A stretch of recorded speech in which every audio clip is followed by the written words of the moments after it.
성도님들, 전 세계에서 가장 크고 높은 나무가 뭔지 아십니까? 미국 서부에 서식하는 레드우드라는 나무인데요, 우리 사진 한번 보시죠.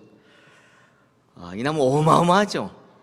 실제 이 나무는 둘레가요 30m 이상이고요, 키는 100m 넘게 자란다고 합니다. 즉 아파트 30층 높이만큼 자란다는 거죠. 그런 이 레드우드가 숲을 이루는 곳에 가서 보면 정말 어마어마한 장관입니다. 그런데요, 참 신기한 것이 있습니다.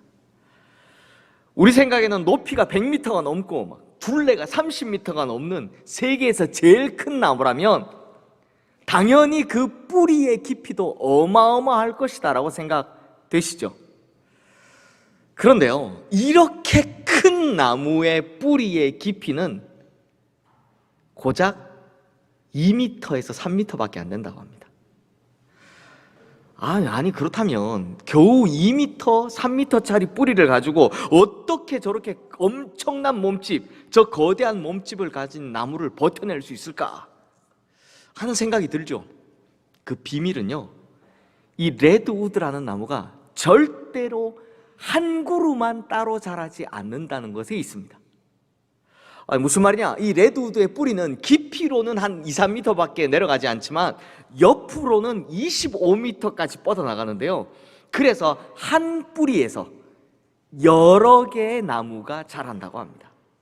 그게 무슨 말이냐, 여러 나무들의 뿌리들끼리 막 엉키고 설키면서 이걸 꽉 붙잡아주기 때문에, 서로 붙잡아주기 때문에, 서로 지지해주기 때문에 이 큰 나무가 잘 버틸 수 있다라는 겁니다. 그렇다면 성도님들, 이 나무에게 가장 위협적인 건 뭘까요? 큰 바람과 비 같은 외부적인 요인이 가장 위협적일까요? 아니면 서로 간에 이어진 뿌리가 끊어지는 것, 이 내부적인 요인이 위협적일까요? 둘 중에 뭐가 더 위협적일까요? 네, 당연히 내부적인 요인이겠죠. 성도님들, 제가 지금까지 느헤미야 시리즈 설교하면서 제목 쓴 걸 보니까 역경을 이기는 힘, 또 함께 이기는 원리, 사단의 방해를 돌파하다, 이렇게 무언가를 이기는 것에 대한 제목들을 참 많이 사용했더라고요.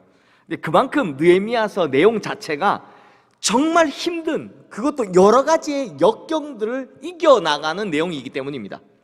마찬가지로 오늘 설교도 어떤 문제에 대해서 이겨나가는 이야기, 그 방법에 관한 이야기가 나오는데요, 그런데 오늘 본문에는 지금까지와는 뭔가 좀 다른 것이 있습니다.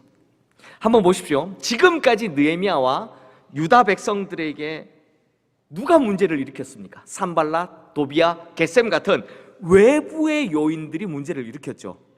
하지만 오늘 본문인 이 느헤미야 5장에서는 이와는 반대로 내부의 요인들이 문제를 일으킵니다. 즉 내부적 갈등으로 인해 분열이 일어나기 시작했다는 겁니다. 앞서 본 레드우드의 예처럼 공동체에서는 이런 내부적으로 발생하는 문제가 사실 훨씬 더 어렵고 훨씬 더 풀기가 힘듭니다. 생각해 보십시오. 지금 막 공사하고 있잖아요. 이 공사하는 것에 대한 어려움이나 또는 주변 민족의 방해 공작들 같은 이런 외부적인 문제는요, 오히려 유다 백성들을 하나로 똘똘 뭉치게 하는 긍정적인 효과가 있습니다. 적은 외부에 있고 우리는 다 같이 힘들지만 똑같이 공격받고 있기 때문에 적어도 우리끼리는 똘똘 뭉치게 되는 거죠. 하지만 내부의 문제는 이건 차원이 다릅니다.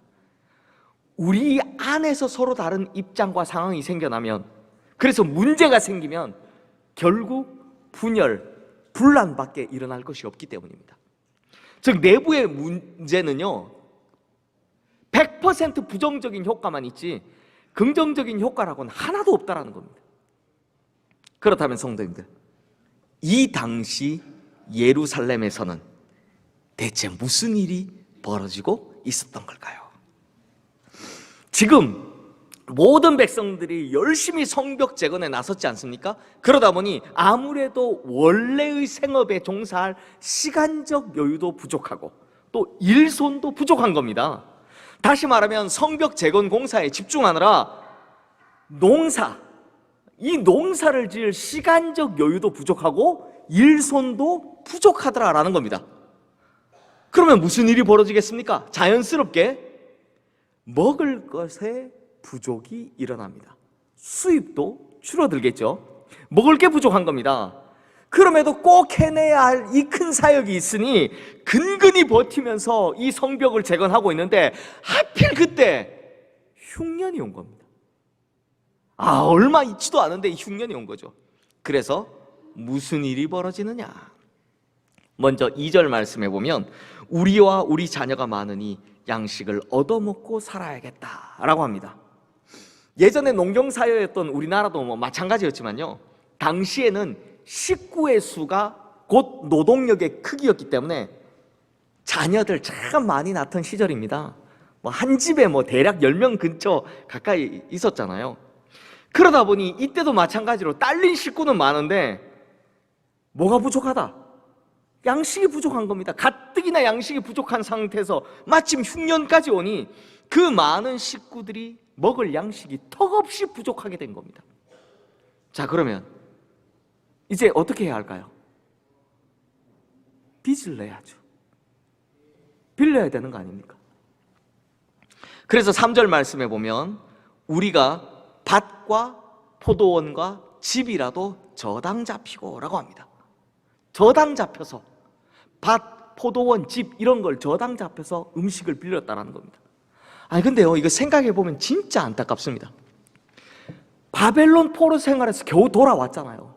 겨우 돌아와서 겨우겨우 힘겹게 얻어낸 자신의 삶의 터전, 그게 바로 이 밭과 포도원과 집인데, 그러니까 이 세 가지는 지금 백성들에게 있어서는 자기 생명과도 같은 것이고 자기 삶의 전부라고 할 수 있는 건데 이걸 저당 잡혀서라도 먹을 걸 얻어야만 했다는 겁니다. 그런데요, 우리 가족 먹는 거 구하는 것만으로도 그게 끝이 아니었습니다. 4절 말씀해 보면 우리는 밭과 포도원으로 돈을 빚내서 뭐 했다고 합니까?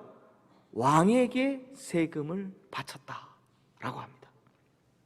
지금 자기 식구들 먹을 것도 없어가지고 자신이 겨우겨우 일궈놓았던 그 삶의 터전, 이것마저 저당 잡히는 바람에 돈도 없는데 더 큰 빚을 내어서 뭐 했다고요? 페르시아의 왕에게 세금 갖다 바쳐야 했다는 겁니다. 그런데 이게 왕에게만 세금을 바쳐야만 했겠습니까? 역사가 항상 증명하듯이 중간에서 착복하고 떼어먹는 그 수많은 착취자들에게도 다 갖다 바쳤어야 하는 거죠. 그러다 보니 어떤 일이 벌어지느냐? 5절 말씀해 보시면 저당 잡혔던 밭과 포도원은 빚을 갚지 못해 이미 남의 것으로 넘어가 버렸다고 합니다. 그러니 이제는 어쩔 수 없이 누구를 저당 잡느냐? 자기 자녀들을 저당 잡습니다. 그것도 특히 딸들을 저당 잡히는 거죠. 그래서 돈과 먹을 것을 얻어야 했고 역시나 이마저도 갚을 수 없게 되자 결국 자기의 자녀들이 종으로 팔려가는 걸 보게 된 겁니다. 성도님들, 100년 기업의 조건이라는 책에 보면 기업이 성장하면 반드시 위기를 맞이하게 되는데 진짜 위기는 환율이나 유가 같은 외부적인 요인이 아니라고 합니다. 오히려 지속적인 혁신의 실패나 학습 역량의 상실 등 내부적 요인에서 위기가 시작된다고 하는데요, 오늘 본문에서도 마찬가지죠. 당시 유다 백성들에게 또 유다 사회 내부에 단번에 이 나라와 민족을 무너뜨릴 수 있는 끔찍한 내부적인 문제가 생겨났다는 겁니다. 그런데요, 이렇게 모두가 다 어려운 형편이라면 다 어려우면 그럼 좀 어떻게 하면 됩니까? 예전 우리나라 IMF 때 어떻게 하셨습니까? 우리 국민들 금 모으기 운동 했잖아요. 그것처럼 또 이번 코로나19 팬데믹 때 임대료 올리지 말기 캠페인 했던 것처럼 그렇게 서로 상부상조하면서 다 함께 마음을 모아서 이런 어려움을 극복해 나가면 참 좋을 텐데, 그런데 이제부터는 정말 속 터지는 일들을 보게 되실 겁니다. 자, 성도님들 한번 생각해 보십시오. 백성들이 밭과 포도원과 집을 저당 잡혔다면, 또 자녀들을 저당 잡혔다면, 반대로 누군가는 돈이나 곡식을 빌려주고 그런 것들을 저당 잡는 사람이 있었겠죠. 그렇겠죠. 그러니까 빌린 사람이 있다면 빌려준 사람도 있어야 될 거 아닙니까? 맞잖아요. 그러면 이 빌려준 사람들, 저당 잡은 걸 가져간 사람들, 그 사람들이 누구고 대체 얼마나 나쁜 짓을 했는지 오늘 본문 7절 말씀 우리 함께 읽어보겠습니다. 깊이 생각하고 귀족들과 민장들을 꾸짖어 그들에게 이르기를 너희가 각기 형제에게 높은 이자를 취하는도다 하고 대회를 열고 그들을 쳐서. 자, 그들이 누구라고 합니까? 귀족들과 민장들이라고 합니다. 그리고 그들이 무슨 나쁜 짓을 했다고 합니까? 정말 힘겨운 상태에 있는 이 백성들을 향해 높은 이자를 받아먹는, 요즘식 표현을 하면 고리대금업, 옛날 어르신들이 쓰시던 말로 하면 사채놀이를 했다라는 겁니다.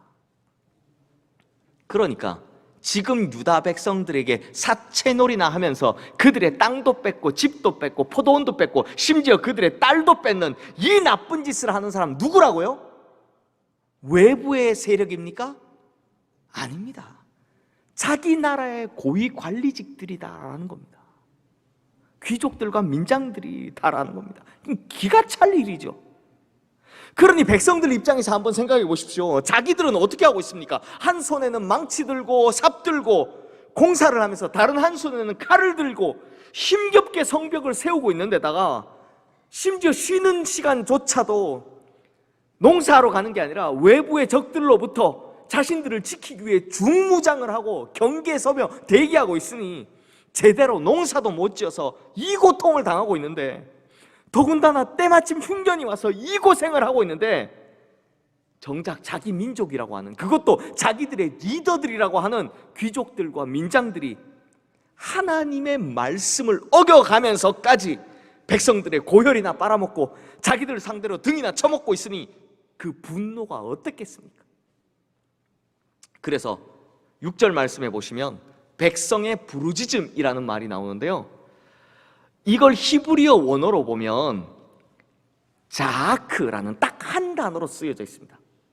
근데 자아크라는 이 말을 우리말로 굳이 번역하자면 울부짖는 통곡 소리, 이렇게 번역할 수 있는데요, 이 말의 뜻을 제가 설명하면 히브리어 단어 전체 중에서 가장 서럽고 가장 슬프고 가장 비탄에 찬 고함 소리를 표현하는 단어입니다. 가장 슬플 때 내는 소리, 가장 비탄할 때 내는 소리다라는 겁니다. 자, 그러면 이제 이런 비탄의 소리를 들은 느헤미야가 어떻게 반응하는지 우리 한번 살펴보도록 하겠습니다. 먼저 6절 말씀 마지막에 보시면 어떻게 했다고 합니까? 크게 노하였다라고 합니다. 어쩌다 우리나라가 이렇게 됐을까? 어쩌다 우리 사회가 이렇게 되었을까? 라는 생각에 분노했다라는 겁니다. 하긴 이 상황에서 이 이야기 듣고 분노하지 않을 사람 누가 있겠습니까? 그런데 성도님들, 이 분노가 화나 죄로 이어지지 않고 분노가 거룩한 분노, 의로운 분노가 되어서 오히려 새로운 혁신을 일으키는 에너지가 되게 하려면 여기서 우리가 느헤미야에게 배워야 할 것이 있습니다. 자, 보십시오. 분노했습니다. 분노했지만 그 이후에 느헤미야가 뭘 했다고 합니까? 7절 말씀 첫 시작에 보면 뭐라고요? 깊이 생각했다라고 합니다. 깊이 생각했다. 분노했는데 어떻게 했다고요? 깊이 생각했다라는 겁니다. 여기서 이 깊이 생각했다라는 말이 대체 무슨 뜻일까? 제가 궁금해서 여러 번역본들을 좀 찾아봤습니다. 그랬더니 이 번역했던 것마다 배울 점이 있던데요, 먼저 영어 성경 보시면 NIV 성경, I pondered them in my mind, 우리말로 번역하면 내 마음속에서 곰곰이 생각했다라는 겁니다. 그리고 뉴 아메리칸 스탠다드 버전 영어 성경에 보면 I consulted with myself, 나 스스로 컨설팅했다, 상의했다라는 겁니다. 그러니까 느헤미야가 이 분노가 일어났는데 이 분노의 방향을 어디로 돌렸다고 하는 겁니까? 상대가 아니라 나, 자기 자신에게로 이 방향을 돌렸다는 겁니다. 그 다음 한글 성경에 보면 개역 개정 성경에는 깊이 생각하고, 옛날 우리가 봤던 개역 한글 성경에는 중심에 계획하고 이렇게 돼 있고요. 새번역 성경에 보면 나는 그들이 울부짖는 내용을 신중하게 살핀 다음에 라고 번역이 돼 있습니다. 즉 분노라는 감정이 일어났지만 그걸 그대로 표출하는 것 혹은 감정적으로 대처하는 것 이러지 않고 오히려 이 문제를 두고 어떻게 했다고요? 깊이 생각했다. 신중하게 살폈다라는 겁니다. 그러니까 이런 순간에, 분노가 확 일어나는 순간에는 감정에서 감정으로 이어지면 안 된다라고. 오히려 감정에서 어디로? 깊고 신중한 생각으로 들어가야 한다라고 이야기하는 겁니다. 즉 느헤미야는요, 내부에 문제가 생겼을 때 이걸 끄집어낸 것이 아니라 내부의 문제를 더 깊은 내부로, 바로 자기 자신 안으로 끌고 들어왔다는 거죠. 성도님들, 이런 의미에서 오늘 설교 전체에서요, 지금부터 말씀드릴 이 이야기가 가장 중요하니까 꼭 잘 들으시고 필요할 때 꼭 기억해내시길 바랍니다. 혹시 우리 성도님들 잔잔하고 맑고 고요한 호숫가에 서보신 적이 있으십니까? 잔잔하고 맑고 고요한 호숫가에 서면 뭐가 보입니까? 우리 두 가지를 볼 수 있습니다. 먼저는 호수에 비친 자기 자신을 볼 수 있습니다. 자기 얼굴을 볼 수 있죠. 또 하나는 그 너머에 비치는 하늘을 볼 수 있습니다. 파고 어지럽고 풍랑일고가 아니라 잔잔한 호수에 서야만 보이는 게 있는데, 그중 첫 번째는 자기의 모습이고 두 번째는 하늘이 보인다는 거죠. 바로 이겁니다. 감정에서 감정으로 이어져서 막 폭발하는 것이 아니라 잔잔한 호수처럼 오히려 깊고 신중한 생각으로 들어가면 첫 번째 뭘 볼 수 있다고요? 우리의 진정한 자신의 모습을 볼 수 있다는 겁니다. 그런 다음 우리를 향해 말씀하시는 하나님의 음성을 들을 수 있다는 겁니다. 이건요, 고난이 오든 분노에 차든 그 어떤 위기의 순간에도 다 적용되는 방법입니다. 이 이야기를 꼭 기억하시면서 그 다음 이제 해결하는 이야기로 넘어가 보겠습니다. 결국 이 깊은 생각을 끝낸 느헤미야가 사람들을 불러다 세 가지의 대안을 제시합니다. 간단히 설명드리면 먼저는 이자 받기를 그치자라는 겁니다. 그리고 저당 잡혔던 밭과 포도원과 집, 그거 다 원래대로 돌려주자라고 합니다. 그러면서 한 걸음 더 나가서 돈이나 양식이나 포도주나 기름에 100분의 1을 돌려보내자라고. 그러니까 이거 쉽게 설명하면 매월 1%, 연 12%의 이자를 돌려주자. 우리가 받은 거 훨씬 더 많으니까 이걸 가난한 백성들에게 다시 돌려주자라고 제안을 한 겁니다. 그러면 성도님들, 만약에 우리 성도님들께서 이 귀족들과 민장들이었다면 느헤미야가 말한 거 고지 곧대로 따라 하시겠습니까? 아닐걸요? 안 하실걸요? 아니 내 재산인데 당신이 뭔데 나한테 이래라 저래라 하냐고 막 그러실걸요? 네? 혹은 좀 착하면 타협하시겠죠. 지금까지 내가 얻은 건 그냥 놔두고 앞으로는 안 할게요, 이런 식으로 하실 겁니다.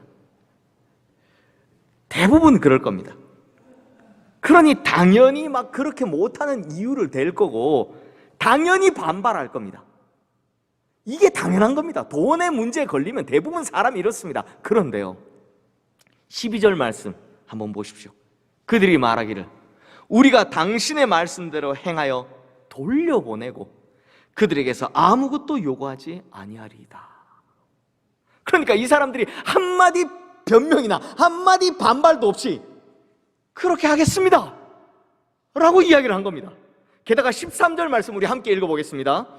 내가 옷자락을 털며 이르기를 이 말대로 행하지 아니하는 자는 모두 하나님이 또한 이와 같이 그 집과 산업에서 털어버리실지니 그는 곧 이렇게 털려서 빈손이 될지로다 하매 회중이 다 아멘하고 여호와를 찬송하고 백성들이 그 말한 대로 행하였느니라 라고 합니다. 느헤미야가 이게 안 믿어졌는지 겁을 줍니다. 만약 너희가 이 약속대로 하지 않으면 하나님께서 너희 가진 걸 다 털어버리셔서 너희 빈손이 될 거야 라고 사실 저주에 가까운 겁을 줬는데도요, 오히려 백성들이 뭐가 있다고요? 다들 아멘 하고 하나님을 찬양했다고 합니다. 아니, 너무 신기하지 않습니까? 이게 우리가 그냥 글로 쭉 읽어서 이게 당연할 거라고 생각하지만 이게 사실 우리에게 대하면 절대 일어나기 어려운 일입니다. 아니, 대체 어떻게 이럴 수 있었을까요? 그래서 그 이유를 제가 너무 궁금해서 열심히 찾다 보니 그 이유가 10절 말씀을 통해 알 수 있었습니다. 우리 10절 말씀 함께 읽겠습니다. 나와 내 형제와 종자들도 역시 돈과 양식을 백성에게 구워 주었거니와 우리가 그 이자 받기를 그치자. 자, 느헤미야가 뭐라고 합니까? 나도 그랬다. 느헤미야가 지금 뭐라고 했다고요? 나도 그러했다라는 겁니다. 즉 자신이 먼저 내가 잘못했다라고 인정하고 고백했다라는 겁니다. 성도님들, 앞서 말씀드렸던 잔잔하고 맑고 고요한 호숫가에 서 있는 비유를 기억하시죠? 그렇게 잔잔하고 맑고 고요한 호숫가에 서면 가장 먼저 뭐가 보인다고 했습니까? 자신의 모습입니다. 마찬가지로 느헤미야가 뭘 봤다는 겁니까? 자기 잘못을 본 겁니다. 그래서 자기 잘못부터 인정하고 자기부터 고치겠다라고 이야기한 겁니다.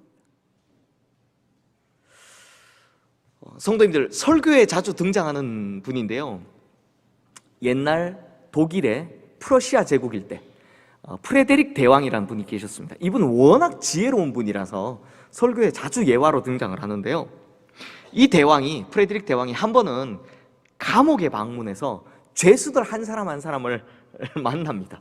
그리고 이렇게 물어봅니다. 자네는 무슨 죄로 들어왔는가? 자네는 무슨 죄로 들어왔는가? 하고 한 사람 한 사람 면담을 한 겁니다. 아니, 그러니까 모두가 다 뭐라고 대답하느냐? 아, 자기는 죄가 없는데 내가 억울한 일을 당해가지고 이 감옥에 들어왔다라는 겁니다. 아니면 내가 그럴 수밖에 없었다라고 막 이야기를 하더라는 겁니다. 내가 잘못한 게 아니라 그 사람이 그렇게 시켜가지고 막 어쩔 수 없이 다 이렇게 이야기하더라는 겁니다.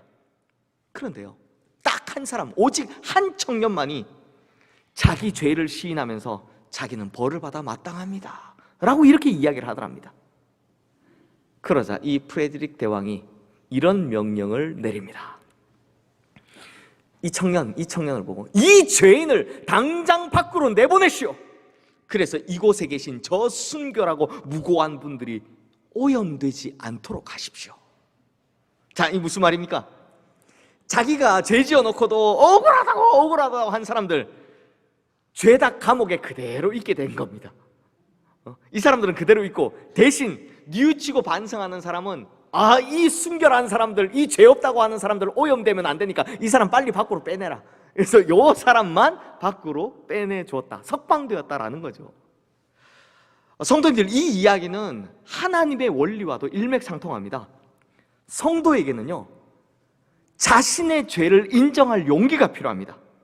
나의 내면을 돌아보고 하나님 말씀 앞에 서서 나의 잘못이 드러날 때, 그때 아멘, 주님, 내가 바로 그 죄인입니다 라는 마음의 자세가 필요하다는 거죠. 그러면 하나님께서 이 프레드릭 대왕처럼 용서해 주신다는 겁니다. 하지만 더 중요한 것은 그 다음입니다. 좀 전에 13절 말씀 다시 보시면 다 아멘하고 여호와를 찬송하고 그 다음 뭐 했다고 합니까? 백성들이 그 말한 대로 행하였다라고 합니다. 즉 아멘한 것을 그대로 실천했다라는 겁니다. 그러니까 입으로는 아멘을 100번 1000번 한다 해도 고치지 않으면 아무런 소용이 없다는 겁니다. 고치기로 마음을 먹었다면 진짜 고쳐야 한다는 거죠. 그래서 오늘 본문 아래에는요, 느헤미야가 어떻게 고쳤는지 자기가 말한 것을 어떻게 지켰는지에 대해서 쭉 나오는데요. 제가 간단히 설명드리면 첫 번째, 더 이상 총독의 사례를 받지 않았다고 합니다. 즉 백성들에게 부과되는 세금, 이걸 줄이기 위해서 자기가 받아야 하는 녹을 받지 않았다라는 거죠. 두 번째, 전임 총독과는 다르게 자신은 토색하지 않았다고 합니다.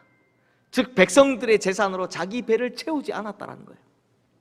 세 번째, 이 성벽에 자기가 가진 모든 것을 다 쏟아붓느라 땅도 사지 않았다 라고 합니다.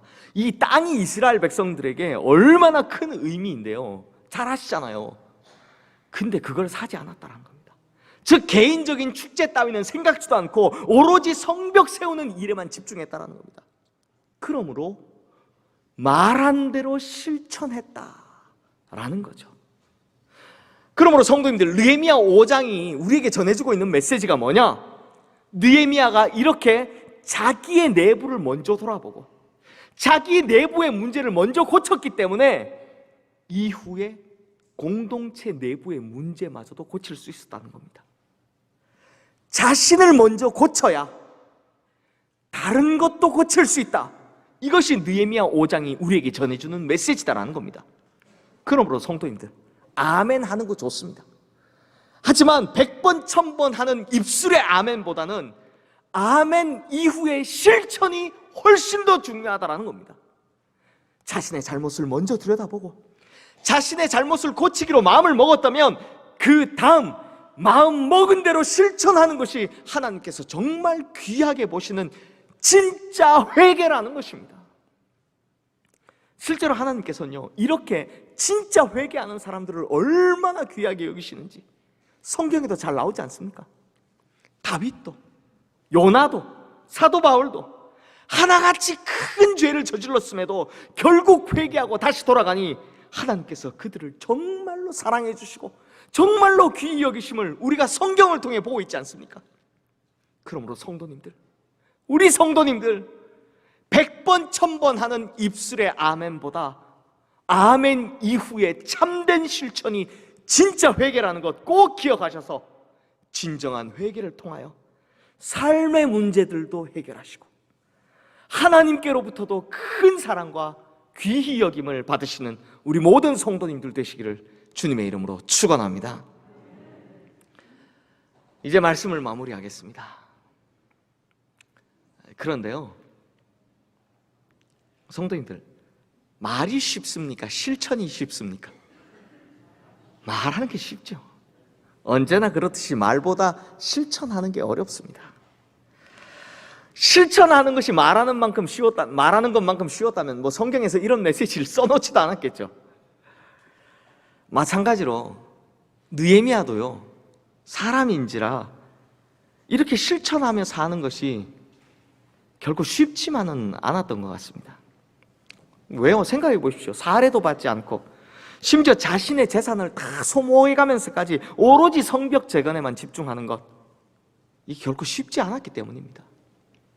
그래서 얼마나 힘들었었는지 느헤미야 5장을 마무리하는 맨 마지막 절, 우리 19절 말씀에 나오는 느헤미야의 기도를 한번 들어보십시오. 우리 함께 읽겠습니다. 내 하나님이여, 내가 이 백성을 위하여 행한 모든 일을 기억하사 내게 은혜를 베푸시옵소서. 느헤미야가 뭐라고 기도합니까? 하나님, 제가 어떻게 했는지 하나님께서 다 아시지 않습니까? 그러니 제게 은혜를 베풀어 주시옵소서 라고 기도했다라는 겁니다. 근데 이게 무슨 뜻이냐? 하나님, 제가 이렇게까지 하느라 정말 힘이 듭니다. 그러니 이제 내 삶에 대해서 하나님께서 은혜를 베푸셔서 나를 좀 책임져 주시옵소서 라는 기도를 하고 있는 겁니다. 왜요? 그만큼 실천하는 것이 힘드니까요. 그런데 성도님들, 성경에 나오는 몇 가지 원칙 중 가장 확실한 것 하나는 심는 대로 거둔다라는 겁니다. 즉 하나님께서 우리가 약속한 것을 실천하기 위해 애쓰고 노력하는 것, 발버둥 치는 것을 하나도 잊지 않으시고 반드시 다 더 크게 갚아주신다는 것입니다. 그래서 하나님께서는 하나님께 한 약속을 지키기 위해, 또 하나님의 거룩한 사역을 이루어내기 위해 저 큰 손해를 보면서도 견뎌가는, 자기 힘에 부칠 때까지도 약속을 지켜가는 이 느헤미야를 절대 잊지 않으셨던 것이죠. 그러므로 우리 성도님들, 하나님께 약속 지키는 거 두려워하지 마시고, 하나님께 서원한 것들, 하나님께 약속한 것들을 꼭 실천하십시오. 특히 아멘 이후에 작정한 것을 반드시 지켜가십시오. 그러면 그것을 절대 잊지 않으시고 반드시 갚아주시는 하나님의 큰 은혜가 우리 성도님들의 인생을 책임져 주실 줄로 믿습니다. 기도하겠습니다. 하나님 아버지, 우리가 지금까지 입술로 한 것만 치면 아멘을 셀 수 없을 만큼 많이 했는데, 정작 아멘 이후에 실천한 걸 세어보면 손가락이 꼽힐 정도입니다. 참 하나님 앞에서 얼굴을 들 수 없을 정도로 부끄럽습니다. 하지만 이런 모습마저도 정직하게 회개하고 돌이키는 일을 주님께서는 더욱 사랑하시고 더욱 귀히 여기신다 하셨사오니, 주님, 이제 우리의 과거를 잊어주시고 우리로 새 사람으로 변화되게 하여 주시옵소서. 특히 약속한 것을, 서원한 것을 지켜가며 참 힘들고 어려울 때는 주님께서 우리에게 더 큰 은혜를 부으시고 더 큰 능력을 부어주셔서 우리로 잘 이기며 나가게 하여 주시옵소서. 주님을 향한 선한 몸부림을 주님께서 반드시 기억하시고 반드시 갚아주신다 하셨사오니, 아멘한 것을 실천하기 위해 애쓰는 우리의 인생이 주님의 은혜로만 가득 차게 하여 주시옵소서. 우리 주 예수 그리스도의 이름으로 기도드리옵나이다. 아멘.